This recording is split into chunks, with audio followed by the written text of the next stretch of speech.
நம்ம சேனலில் எப்போதுமே ஹெல்தி ஃபுட் மட்டும்தான். இன்றைக்கி என்னன்னு பார்த்தீங்கன்னா, கவுனி அரிசி நாள் நைட்டே நமக்கு தேவையான அளவு அரிசியை நல்லா கழுவிட்டு நல்ல தண்ணியிலேயே ஊற வச்சிடுங்க. இந்த தண்ணியை நம்ம பயன்படுத்துவோம். ஒரு பாத்திரத்தில் ஜல்லடை எடுத்து வச்சு நீங்கள் அப்படியே தண்ணியையும் அரிசியையும் தனியாக பிரிச்சிருங்க. இந்த தண்ணி நம்ம குக் பண்ணும்போது அதை தான் நம்ம யூஸ் பண்ண போகிறோம். அரிசியை நல்லா தண்ணியை வடித்து எடுத்துட்டு மிக்ஸி ஜாரில் போட்டு குருணை பண்ண போகிறோம். இதை ஃபுல்லாக பவுடராக எதுவும் அடிச்சிடக்கூடாதுங்க. ஒரு பல்ஸ் மோடில் ஒரு 5-6 முறை சுற்றுனீங்க அப்படின்னா இந்த அளவுக்கு ஒரு கொரன்னு அந்த ரவை பதத்துக்கு வந்துடும். ரவையை விட கொஞ்சம் கூடுதல் பதம் தான் வேணும். இப்போது டம்ளரில் நமக்கு எவ்வளோ வேணுமோ அதை அளந்துக்க போகிறோம். இந்த அளவு அரிசி எனக்கு 3 டம்ளர் அளவு வரும். 1 2 3 3 டம்ளர் வந்திருக்கா.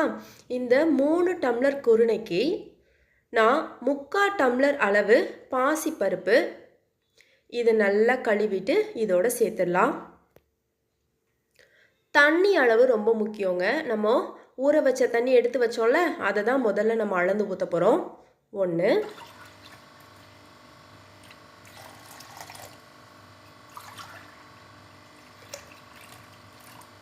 ஊறின தண்ணி 3 டம்ளர் அளவு இருந்திருக்கு. மீதத்துக்கு நம்ம தண்ணி ஊற்றிக்கலாம். 1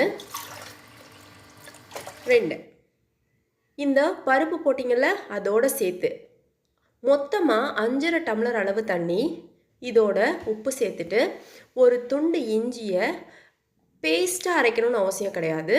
ஒரு பல்ஸ் மோடில் இந்த அளவுக்கு சுற்றிட்டு இதோட கலந்து விட்டுடலாம். இப்போது பெரிய பர்னரில் 3 விசில் அளவு இதை விட்டுடணும்.